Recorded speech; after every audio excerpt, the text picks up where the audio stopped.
तो हम मकर लगन की कुंडली में शनि की महादशा के बारे में बात कर रहे थे, जब भी शनि आपके विभिन्न भाव में स्थित होते हैं। इस वीडियो में बात करेंगे नवम भाव की। अब तक हम 8वें भाव तक शनि की चर्चा कर चुके हैं महादशा की।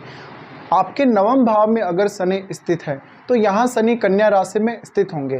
कन्या राशि जो कि कालपुरुष की कुंडली के हिसाब से 6th हाउस की राशि है, जहाँ पर आपकी डेली लाइफ, आपके कर्जों की स्थिति, आपका जो वर्क प्लेस है वहाँ की स्थिति, ये सब देखी जाती है। और जब ये स्थिति आपके नवम भाव में बन रही हो, ये राशि या ये साइन जब आपके नवम भाव में हो, तो ऐसी कंडीशन में अब आपको बहुत ज़्यादा मेहनत करनी पड़ेगी अपने लक को राइज करने के लिए। ऐसा शनि आपको मेहनत करने के लिए हमेशा तत्पर रखेगा।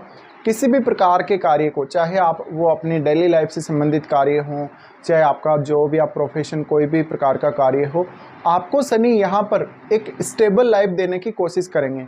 यहाँ पर आपको लगभग प्रत्येक कार्य के लिए ज़्यादा से ज़्यादा हार्डवर्क करने की ज़रूरत रहेगी।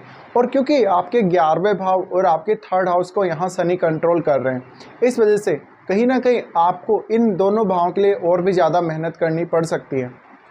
अब आपको देखना पड़ेगा आपके चार्ट में बुध कैसी स्थिति में है। बुध अगर बहुत मजबूत स्थिति में हुए तो कुछ हद तक आपको यहाँ शनि से फ़ायदा मिल सकता है, क्योंकि शनि और बुध आपस में मित्र ग्रह हैं। इसके साथ साथ अगर नवम भाव में शनि वक्री स्थिति में हो तो महादशा आपके लिए ज़्यादा अच्छी रहेगी। लेकिन अगर मार्गी स्थिति में ही है शनि और अगर डिग्री वाइज बहुत ज़्यादा बली हैं, तब आपके कार्यों में ज़्यादातर व्यवधान आएंगे। अब यहाँ शनि अगर देखा जाए तो आपके लगन को रिप्रेजेंट करता है, यानी आपके स्वयं को रिप्रेजेंट करते हैं और आपके दूसरे भाव को भी रिप्रेजेंट करते हैं। इसलिए अब शनि की महादशा में आपको खुद पर ज़्यादा से ज़्यादा फोकस रखना है। इसके साथ साथ आप अपने परिवार और जो भी परिवार के प्रति आपकी जिम्मेदारियां बनती हैं, उनको पूरा करने पर ज़्यादा से ज़्यादा ध्यान देना है। ऐसा शनि आपको कुछ हद तक अपने फैमिली के साथ या अकेले ही विदेश यात्रा करवा सकता है, लंबी दूरी की यात्रा करवा सकता है। आपको अपनी हायर एजुकेशन या अपनी लर्निंग्स पे भी ध्यान देना चाहिए शनि महादशा के दौरान।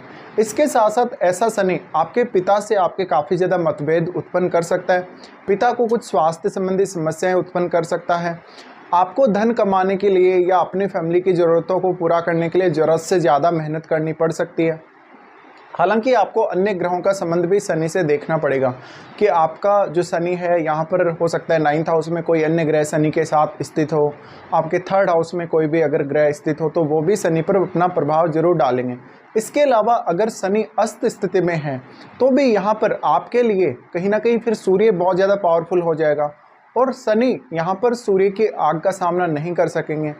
उनकी जो ज्योति है सूर्य की या जो उनका जो प्रकाश है उसका सामना नहीं कर सकेंगे। ऐसी कंडीशन में फिर आपके लिए कुछ हद तक भाग्य का सपोर्ट ज़रूर आपको मिलेगा किसी भी पर्टिकुलर काम में।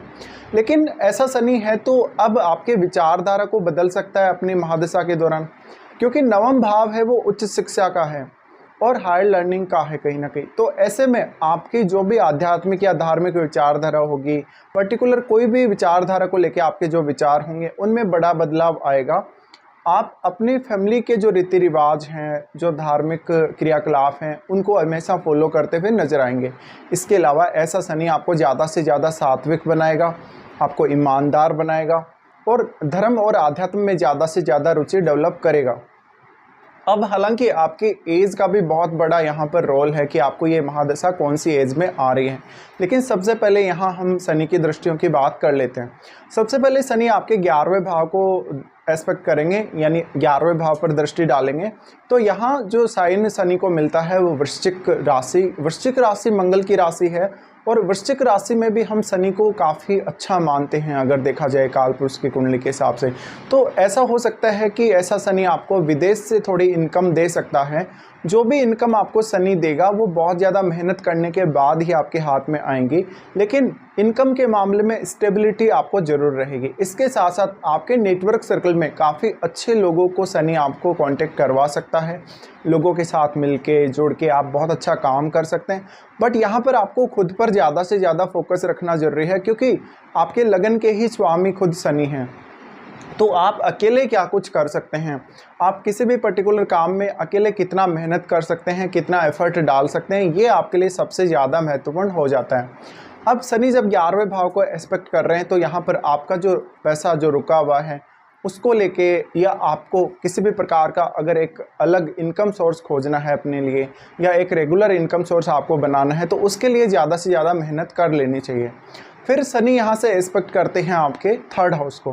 थर्ड हाउस को एस्पेक्ट करते हैं तो यहाँ से अपने भाई बहनों, रिश्तेदारों, पड़ोसियों से कोई आपको ज़्यादा उम्मीद नहीं करनी चाहिए। आपको खुद के गुणों पर ज़्यादातर आश्रित रहना चाहिए, खुद की काबिलियत पर आश्रित रहना चाहिए, और आप अपना सेल्फ एफर्ट कितना लगा सकते हैं किसी भी काम में, उसके ऊपर आपको रिलाई करना चाहिए। शनि थर्ड हाउस में एस्पेक्ट करेंगे तो निश्चित रूप से आपके कम्युनिकेशन को मजबूत करेंगे, आपको मेहनत करने के लिए तत्पर बनाएंगे, तैयार करेंगे आपको, और ज़्यादा से ज़्यादा आपको मेहनत करने की प्रवृत्ति देंगे, मेहनत करके कमाने की प्रवृत्ति प्रोवाइड करेंगे। तो इससे आप एकदम ईमानदार व्यक्ति साबित होंगे, और आप वास्तव में अपने को बहुत अच्छे से समझने वाले भी होंगे। इसके अलावा आप अपनी जीवन की जो यात्रा है, या जो भी आपका जीवन का जो उद्देश्य है वास्तव में, वो अवश्य इस कंडीशन में पूरा कर सकेंगे। हालांकि उसके लिए भी आपको काफ़ी ज़्यादा एफर्ट करने की ज़रूरत पड़ेगी, क्योंकि इस समय आप भाग्य से कोई ज़्यादा उम्मीद नहीं कर सकते अपने लिए। इसके साथ साथ शनि एस्पेक्ट करेंगे आपके सिक्स्थ हाउस को। सिक्स्थ हाउस में ज़रूर यहाँ शनि आपको कुछ अच्छे रिजल्ट दे सकते हैं, क्योंकि सिक्स्थ हाउस जो है वो आपकी डेली रूटीन का है। तो यहाँ पर शनि आपके डेली रूटीन को व्यवस्थित करने का काम करेंगे। आप जब भी ज़रूरत होगी तभी लोन वगैरह लेंगे, अपने फाइनेंस वगैरह को लेके काफ़ी अलर्ट रहेंगे, काफ़ी सीरियस रहेंगे, अनुशासित रहेंगे, और जब भी आपको किसी पर्टिकुलर काम की रिक्वायरमेंट होगी तभी आप उसके लिए योजना बनाएंगे। आप फालतू में अपना समय किसी भी काम के लिए या फालतू के कामों के लिए बर्बाद नहीं करेंगे। तो अब आपकी डेली लाइफ पर शनि का असर पड़ रहा है यहाँ से, और जितनी अधिक आप अपनी डेली लाइफ को सुव्यवस्थित कर लेंगे उतना ही आपके लिए अपना लक्ष्य प्राप्ति आसान हो जाएगा। शनि सिक्स्थ हाउस पर एस्पेक्ट कर रहे हैं तो आपको अपने कार्य क्षेत्र में और अपने शत्रुओं से काफ़ी ज़्यादा सफलता मिल सकती है। आपको किसी भी प्रकार का इश्यू आ रहा है, चाहे तो आपको स्टडीज़ में इश्यू आ रहा है, चाहे तो आपको ट्रैवलिंग में इश्यू आ रहा है, विदेश से जुड़ा हुआ कोई काम आपका ऐसा जो नहीं बन रहा, उसको लेके आपको बहुत ज़्यादा परेशानी हो रही, तो ऐसे में शनि आपको कोई ना कोई सॉल्यूशन अवश्य ही प्रोवाइड करेंगे। अब यहाँ पे हम अगर बात करें तो सबसे बड़ा रोल है आपके एज का। कौन सी एज में ये शनि की महादशा आपको आ रही है। देखिए, अगर शुरुआती एज में ऐसी दशा आती है तो कोई विशेष आपको फ़ायदा होगा नहीं शनि की दशा में, बल्कि आप शारीरिक रूप से अपने आप को थोड़ा कमज़ोर महसूस कर सकते हैं, थोड़ा कॉन्फिडेंस में आप बहुत ज़्यादा लो फील कर सकते हैं। लेकिन ऐसी दशा आपको अगर 25 या इसके बाद आती हो तो आप अपने कार्य क्षेत्र में ज़्यादा से ज़्यादा एफर्ट लगा सकेंगे, अनुशासित बन सकेंगे, बहुत मेहनती बन सकेंगे, और इससे आपको काफ़ी फ़ायदा होगा काम करने में। और जितना ज़्यादा आप अपने काम में रेगुलरिटी रखेंगे, अनुशासन रखेंगे, अपने आप को रेस्ट्रिक्टेड रखेंगे, उतना अच्छा है आपके लिए। जितना ज़्यादा आप परेशानियों को झेलेंगे, आप बाधाओं को झेलेंगे, उतना ज़्यादा शनि आपको परिपक्व बनाने का भी काम करेंगे, क्योंकि शनि आपके लगन के स्वामी हैं और थर्ड हाउस को भी एस्पेक्ट कर रहे हैं। तो कहीं ना कहीं अब आपकी क्षमता, आपका खुद का एफर्ट आपके लिए बहुत ज़्यादा महत्वपूर्ण हो जाता है। और जो 25 का एज है वो ऐसा ही एज है जिसमें आप अपना खुद का एफर्ट ज़्यादा से ज़्यादा डाल सकते हैं किसी भी पर्टिकुलर काम में। तो ये जो समय है लगभग 25 की एज या 30 की एज, ये समय आपके लिए सबसे बेटर रहेगा अगर आपको अपना लक्ष्य प्राप्त करना है, चाहे तो आपको आध्यात्मिक कार्य करना है या कोई भी अन्य कार्य करना है, या अपने करियर में कुछ आपको अच्छा करना है। तो उसके बाद देखिए, अगर ऐसी दशा आपको लगभग 40 की एज के बाद या इवन 50 की एज के आसपास आती हो तो ऐसा शनि आपको ज़्यादा से ज़्यादा परिपक्वता देगा, आपको विदेश से फ़ायदा देगा, आपकी रुचि यंग एज की तुलना में धर्म और आध्यात्म में ज़्यादा देगा, आपको धार्मिक ग्रंथों को पढ़ने और उनके थ्रू अपनी समस्याओं को समझने और उनको सुलझाने में आसानी रहेगी। इसके अलावा आपको कोई अच्छा गुरु मिल सकता है। शनि यहाँ है तो शुरुआत में ज़रूर आपको विदेश यात्रा करते हैं तो थोड़ी परेशानी का सामना करना ज़रूर पड़ेगा, लेकिन धीरे धीरे आप सब कुछ झेल जाएंगे। आप अपने आप को इतना ज़्यादा परफेक्ट बना लेंगे, इतना ज़्यादा मैच्योर बना लेंगे कि आपके लिए कोई भी परेशानी वास्तव में परेशानी रहेगी ही नहीं। तो ऐसे में लेटर एज में ये दशा कुछ हद तक आपको विदेश में या किसी दूसरे स्टेट में थोड़ा नेम फेम दे सकती है।